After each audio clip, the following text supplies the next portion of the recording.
नमस्कार मित्रांनो, मी Yogesh Mane ignite academy मध्ये तुमचं सर्वांचं स्वागत करतो। सर्वप्रथम मित्रहो, जे नगर परिषद मध्ये विद्यार्थी सिलेक्ट होत आहेत त्या सर्व विद्यार्थ्यांचं मी माझ्यातर्फे आणि इग्नाइट अकॅडमी तर्फे अभिनंदन करतो।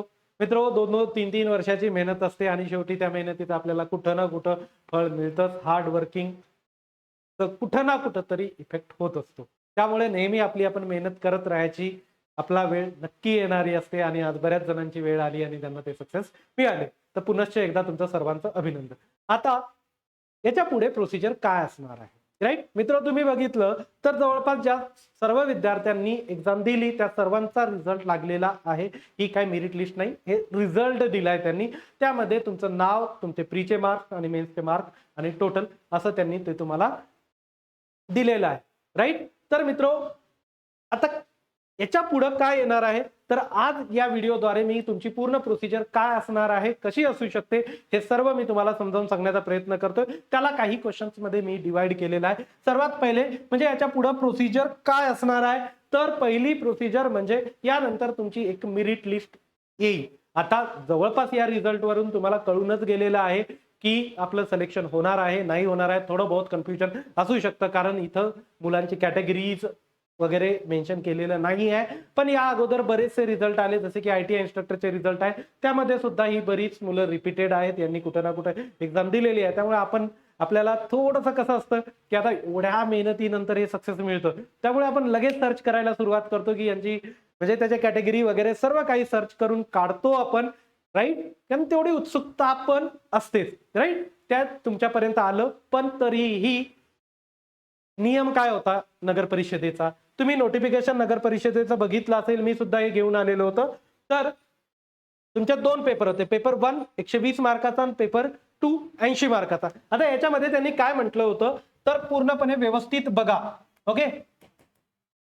तर याच्यामध्ये आहे उपरोक्त पेपर 1 आणि पेपर 2 परीक्षा ही एकत्र एकाच वेळी घेण्यात येईल आलेली आहे, ओके? पेपर क्रमांक 1 मध्ये किमान 45 गुण प्राप्त करणाऱ्या विद्यार्थ्यांचा पेपर 2 तपासण्यात येईल। पण असं झालं का? नाही, दोन्हीचाही रिझल्ट आपल्याला त्यांनी दिलेला आहे। म्हणजे तुम्हाला पेपर 1 मध्ये 7-8 मार्क असतील तरी तुमचा पेपर 2 चेक झाला, ओके? पूर्ण मेकॅनिकलची लिस्ट सुद्धा बघितलेली मी, ओके? बाकीच्यांची सुद्धा त्याच्यामध्ये मार्क त्यांनी दिलेले आहेत। क्लियर? पेपर 1 आणि पेपर 2 चे कंबाईन पण दिलेले आहे, राईट? पेपर 2 मध्येही परीक्षार्थींनी किमान 45% गुण प्राप्त करणे आवश्यक आहे। आता पेपर 1 मध्ये 120 चा 45% म्हणजे 54 मार्क होतात आणि 80 च्या 45% म्हणजे 36 मार्क, टोटल 90 मार्क। आता दोन्ही मध्येही तुम्हाला 45% मार्क घेणं गरजेचं आहे। पहिल्यामध्ये 45% असतील तरच तुमचा सेकंड चेक होणार होता, पण त्यांनी दोन्ही चेक केले। पण मेरिट लिस्ट लावताना ते पेपर 1 मध्ये 54 च्या वर आणि पेपर 2 मध्ये 36 च्या वर, राईट? दोन्ही क्रायटेरिया क्वालिफाय ज्यांनी केलाय त्यांचीच ती मेरिट लिस्ट लावणार आहेत। क्लियर? ही क्लिअरच गोष्ट आहे आता। त्यामुळे दोन्ही मिळून 90 तर लागतात, पण पेपर 1 मध्ये 54 आणि पेपर 2 मध्ये 36 असे तुम्हाला 90 मार्क असणं गरजेचं आहे, त्यानंतर तुमची मेरिट लिस्ट लागेल। आता याच्यात त्यांनी काय म्हटलं होतं की एवढे मार्कवाले विद्यार्थी मिळाले नाहीत, आम्ही जागा रिक्त ठेवू, पण अशी कंडिशन येणारच नाही। पूर्ण मेरिट लिस्ट बघितली तर अशी सिच्युएशन येण्याचे रेअर चान्सेस आहेत। तर ही तुमची मेरिट लिस्ट येईल। त्यानंतर तुमचं डॉक्युमेंट व्हेरिफिकेशन होईल। डॉक्युमेंट जे जे लागतात ते व्यवस्थित ठेवा, राईट? वेळेवर धावपळ नको। स्पोर्ट्स वाले तुम्ही त्यावेळेस होऊ शकतं की तुम्ही व्हेरिफिकेशनला रिसिप्टच यूज केली असेल म्हणजे अप्लाय करताना, पण आता व्हेरिफिकेशन केलेलं पूर्ण डॉक्युमेंट्स वगैरे सर्व व्यवस्थित ठेवा। कुठले डॉक्युमेंट लागतात, काय लागतात, त्यांचे बरेचसे व्हिडिओ मी घेऊन आलेलो होतो, राईट? बापू सर स्वतः घेऊन आलेले होते। दोघांचे आमचे व्हिडिओ तुम्हाला युट्यूबवर बरेच मिळतील, राईट?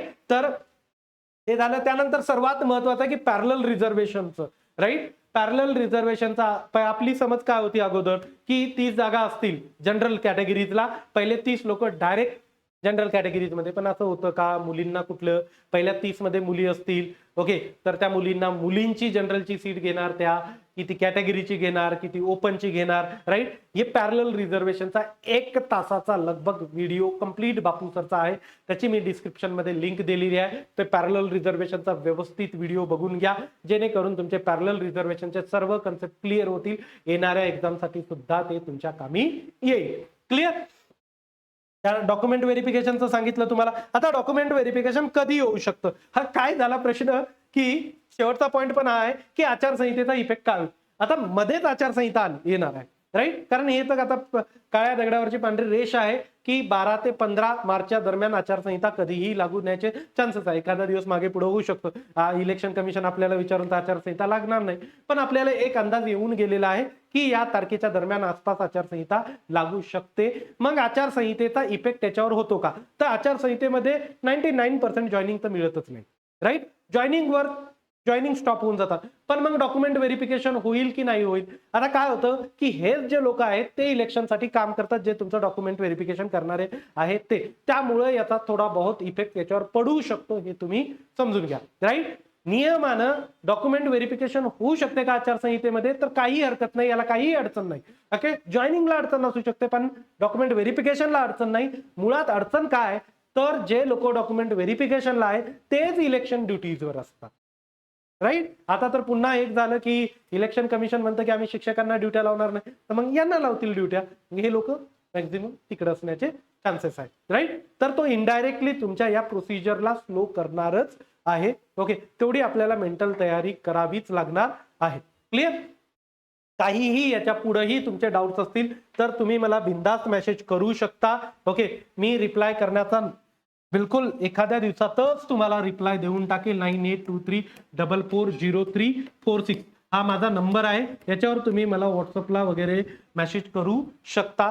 क्लिअर. मी तुम्हाला कॉल करेल. ओके, जास्त लंबा लचक मेसेज असेल तर मोस्टली तर मी व्हॉट्सअप कॉलच करून तुमच्याशी डिस्कस करतो. बोलायचं जरी असेल, कारण आता काय होतं, आता थोडेसे प्रॉब्लेम होत चाललेले आहेत. कसे की महाजनकोची जॉईनिंग येतात, काही लोक महाजनकोमध्ये सिलेक्ट झालेले आहे, काही लोक ITI इन्स्ट्रक्टर मध्ये सिलेक्ट झालेले आहे. तर हे जॉईन करायचं, ते जॉईन करायचं काय, आता थोडेसे बरेचसे कन्फ्युजन असू शकतात.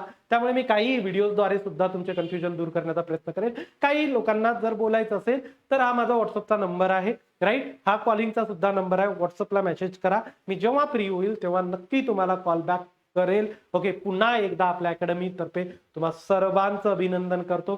Thank you so much guys for listening me. Thank you so much.